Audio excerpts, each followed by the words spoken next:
ભારતીય જનતા પાર્ટીની પાર્લામેન્ટરી બોર્ડની બેઠક કે જેની અંદર મોટો નિર્ણય લેવામાં આવ્યો છે। પરિવારવાદ રોકવા ભારતીય જનતા પાર્ટીના હાઈકમાન્ડનો કડક નિર્ણય જે છે તે ખાસ કરીને જોવા મળી રહ્યો છે। પસંદગીના કડક માપદંડોથી અનેક મૂર્તિઓના પત્તા પણ કપાયા છે। 60 વર્ષથી વધુના ઉંમરના કોઈ પણ નેતા હશે અથવા દાવેદારો હશે તેમને ટિકિટ નહીં મળે। 3 ટર્મથી જેઓ ચૂંટણી લડતા હશે તેમનું પણ એ પત્તું કપાશે। એ ભારતીય જનતા પાર્ટીના જે કાયદાઓ રહ્યા છે, જે નિયમો રહ્યા છે, પાર્ટીની જે ગાઈડલાઈન રહી છે એ ગાઈડલાઈન પ્રમાણે પાર્ટી ઉમેદવારોની પસંદગી કરતી હોય છે। આખો વિડીયો જોતા પહેલા હજુ પણ અમારી ચેનલને સબસ્ક્રાઇબ નથી કરી તો YouTube પર સબસ્ક્રાઇબ કરો અને Facebook અને Instagram પર ફોલો કરો।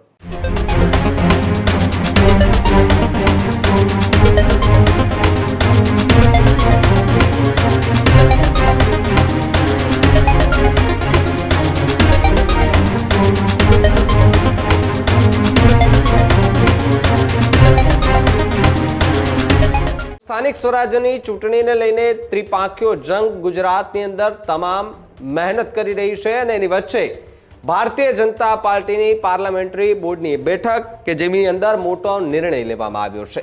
60 વર્ષથી વધુ ઉંમરના નેતાઓને એ ટિકિટ નહીં મળે। 3 ટર્મથી ચૂંટણી લડતા ઉમેદવારોની ટિકિટ જે છે તે પણ કપાશે।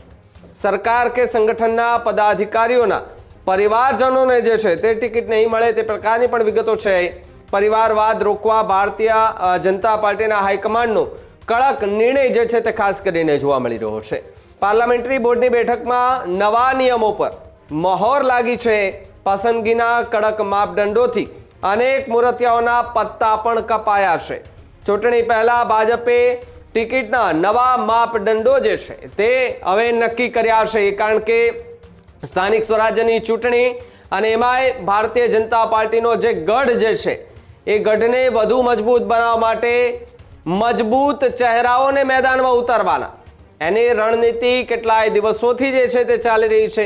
તમામ સરકારના એ નેતાઓ એ મિટિંગો કરી રહ્યા છે, બેઠકો કરી રહ્યા છે, ચર્ચા વિચારણાઓ થઈ રહી છે કે સામે પક્ષમાં જે ચહેરાઓ છે એમને ટક્કર આપવા માટે આપણા પક્ષમાં કોણ એવો દાવેદાર, આપણા પક્ષમાં એવો કોણ મજબૂત ચહેરો કે જે એમને પણ ટક્કર આપે અને આપણો ગઢ એ વધુ મજબૂત બનાવી શકે। એ પ્રકારના નેતાઓને હાલ તો જે છે તે પ્રાધાન્ય અપાય તેવી શક્યતાઓ છે, મહિલાઓને પણ પ્રાધાન્ય અપાય તેવી શક્યતાઓ છે। પરંતુ પાર્લામેન્ટરી બોર્ડની બેઠકમાં જે નિર્ણય લેવામાં આવ્યો છે એ નિર્ણયથી કેટલાક જે ચહેરાઓ છે તેમના પત્તા કપાશે તેવું પણ નક્કી માનવામાં આવી રહ્યું છે। જ્યાં 3 ટર્મથી વધુ કે જે ચૂંટણી લડનાર ઉમેદવારો છે તેમના એ નામ કદાચ ન પણ આવી શકે, પત્તા એમના પણ કપાઈ શકે છે।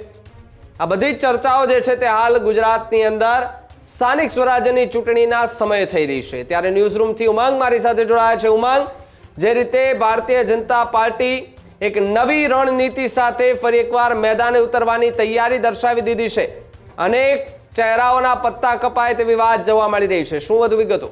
જી બિલકુલ ભાવિક, વાત કરવામાં આવે તો જ્યારે ગુજરાતની અંદર ચૂંટણીઓ આવતી હોય છે ત્યારે ભારતીય જનતા પાર્ટીના ઉમેદવારો ઉપર સૌ કોઈની નજર રહેતી હોય છે, કારણ કે પહેલેથી જ એ પાર્ટીની જે ગાઈડલાઈન હોય છે ગાઈડલાઈન પ્રમાણે ઉમેદવારોની પસંદગી થતી હોય છે।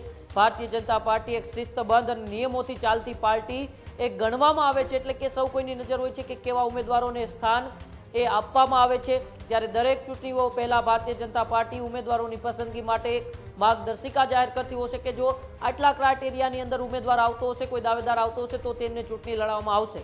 ત્યારે આ પ્રથાની શરૂઆત આમ તો જ્યારથી CR પાટીલ હતા ત્યારથી થઈ હતી કે નો રિપીટ થિયરી હોય, 60 વર્ષથી મોટી ઉંમરના હોય તેમને ચૂંટણી ભારતીય જનતા પાર્ટી નહીં લડાવે, 3 ટર્મથી વધુ જેઓ ચૂંટણી લડી ચૂક્યા હોય તેમને ભારતીય જનતા પાર્ટી ચૂંટણી નહીં લડાવે। આવી તમામ થિયરીઓ એ ગુજરાતની અંદર 2020થી ચાલે છે, પરંતુ અમુક જગ્યાએ પાર્ટી પોતાની આ ક્રાઇટેરિયા તોડી પણ નાખે છે, માર્ગદર્શિકાથી પર જઈને પણ ઉમેદવારોની પસંદગી કરતી હોય છે। ત્યારે આ વખતે પણ નજર રહેલી છે કે ભાજપ પાર્લામેન્ટરી બોર્ડની જે બેઠક છે બેઠકની અંદર એ મહત્વપૂર્ણ જે નિર્ણય લેવાયો છે જેમાં 60 વર્ષથી વધુના ઉંમરના કોઈ પણ નેતા હશે અથવા દાવેદારો હશે તેમને ટિકિટ નહીં મળે।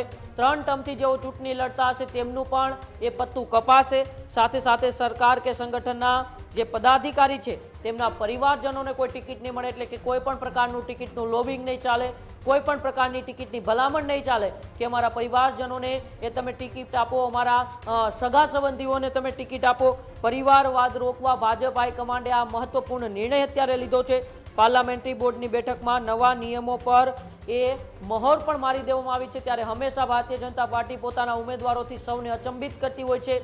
યુવા અને જે સંગઠનાત્મક રીતે પહેલેથી પાર્ટી માટે કાર્યરત હોય છે એવા ઉમેદવારોને ભારતીય જનતા પાર્ટી એ ચૂંટણી મેદાનમાં ઉતારતી હોય છે. હંમેશને માટે એ ભારતીય જનતા પાર્ટીના જે કાયદાઓ રહ્યા છે, જે નિયમો રહ્યા છે, પાર્ટીની જે ગાઈડલાઈન રહી છે એ ગાઈડલાઈન પ્રમાણે પાર્ટી ઉમેદવારોની પસંદગી કરતી હોય છે. ત્યારે આ વખતે પણ જોવાનું રહેશે કે જે પ્રકારે ચૂંટણી સમિતિની બેઠકમાં આ નિર્ણય લેવાયો છે, પાર્લામેન્ટરી બોર્ડના દિગ્ગજ નેતાઓ પણ આ બેઠકની અંદર હાજર રહ્યા હતા અને એ જ બેઠકની અંદર જે નિર્ણય લેવામાં આવ્યો છે, હવે એ પ્રકારે આવનારી સ્થાનિક સ્વરાજ્યની ચૂંટણીમાં ભારતીય જનતા પાર્ટીના ઉમેદવારોની પસંદગી થાય છે કે પછી ક્યાંક ને ક્યાંક એ પાર્ટીની ગાઈડલાઈન તોડવામાં આવે છે. ભાવિક, બિલકુલ ઉમંગ, આભાર જોડાવા બદલ અને માહિતી બદલ.